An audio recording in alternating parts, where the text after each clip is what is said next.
So, nice light this morning, so I thought I'd come out and take a quick introductory walk around.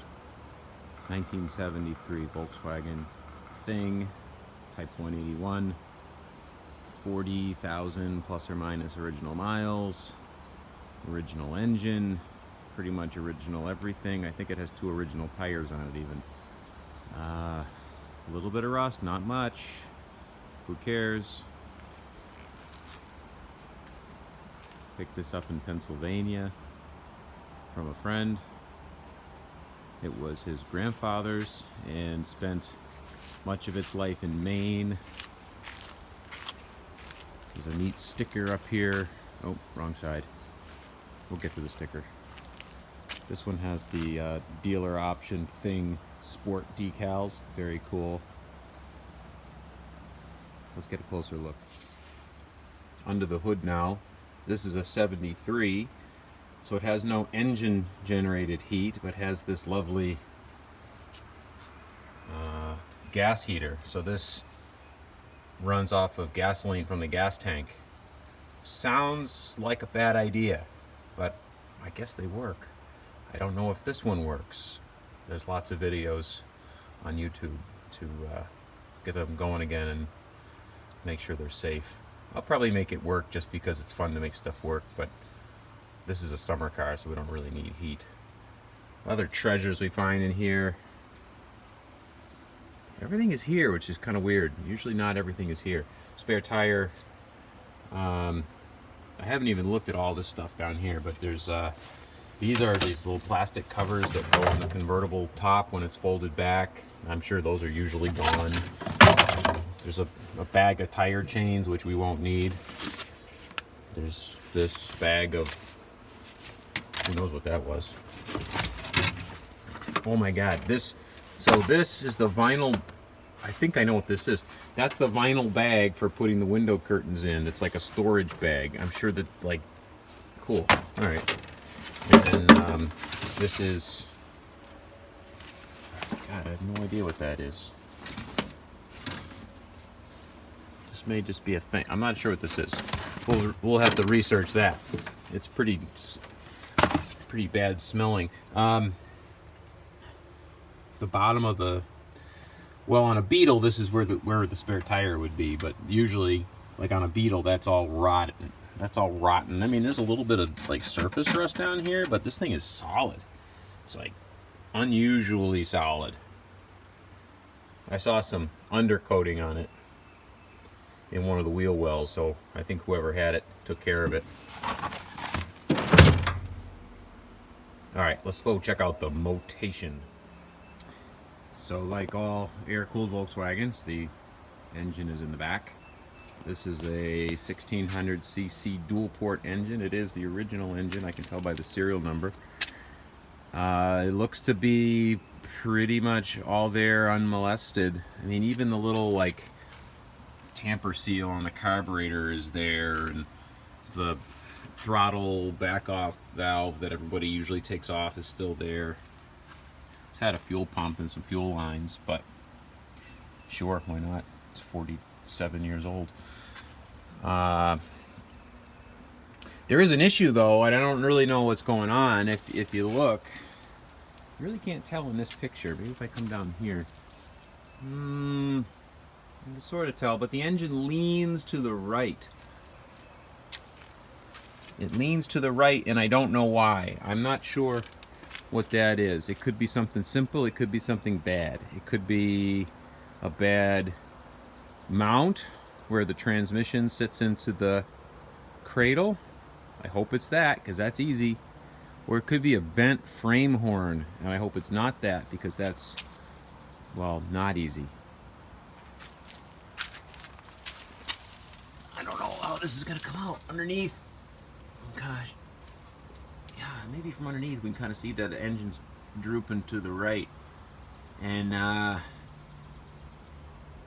I don't know. Well, the engine's got to come out, probably. We don't know yet, but probably. When it does, all things shall be revealed. Let's go get a look at the inside, the dashboard and stuff.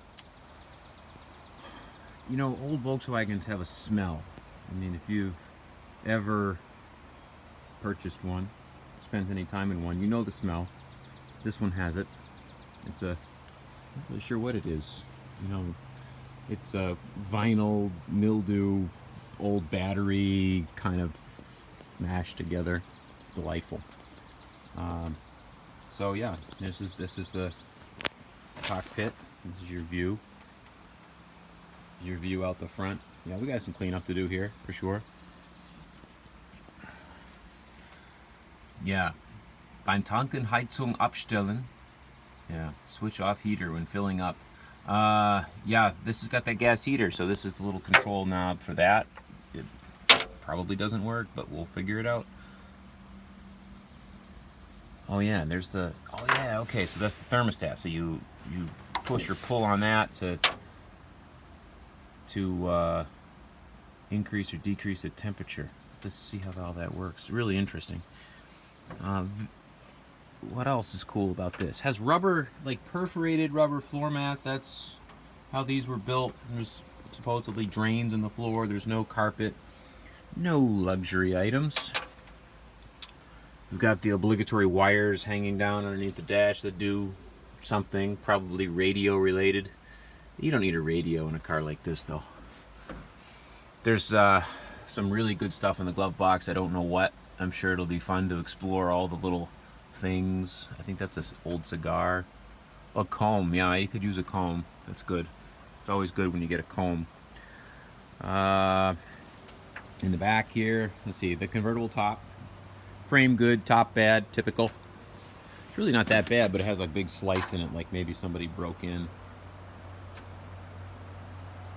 The seats in the back are folded down right now, and this strap is holding that door shut, so I can't fold them up. But underneath those seats are the original side curtains, and they're all there, and they're all in good shape.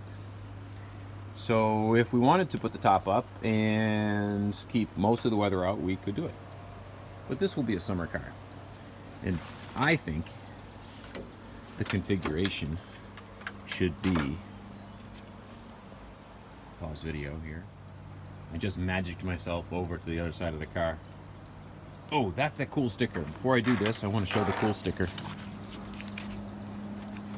Member of the United States Power Squadron. Well, I mean, this car's got a lot of power. I think it's 46 horsepower. That's 46 horses. That's a lot of horses when you think about it. Yeah, Power Squadron member. That sticker definitely stays. All right, where were we? Trying not to fall off the trailer. Undo the other magic latch. Watch this. Oh, it's so cool. Windshield down.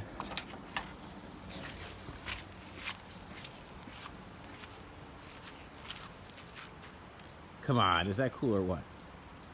These things are built for like heavy off-road. They're rated to carry half a ton, if you can believe it, like of cargo. They've got a lot of ground clearance. You see how much ground clearance there is? From the center, that's a 14-inch wheel with a 75 series tire on it. So there's got to be, I bet you there's 9 or 10 inches of ground clearance through this. Like most four-wheel drive trucks don't have that much ground clearance. Should be pretty cool. So we have to go through, you know, the list of things to see what is and what isn't. But looking at it, and I haven't even tried to turn the engine, but my guess is the gas is really bad because it's been in there forever. But with gas and a battery and a little bit of fiddling with the carburetor, it'll run. I don't know if the seller said the clutch was bad, but he doesn't really know. Could be the way that engine's hanging. It could be the linkage, or there's probably a clutch cable issue. But with only 40,000 miles, there really shouldn't be too much wrong with it. But that's half the fun, or maybe most of the fun, figuring it out. Okay, that's it. See ya. Now I'm back. One more quick view. I kind of thought this was nice from this angle, with the windshield down and the top down. this is going to be set up to drive the 11 miles from here over to the lake and back. You know, so it's got to be perfect, right? Nope. See how it's not shiny? Like, that's a thing. Like, it was not gloss paint when they painted it at the factory. I think that's kind of cool. It's like a vehicle built to be sort of, you know, ridden hard and put away wet. I like that. All right, that's it.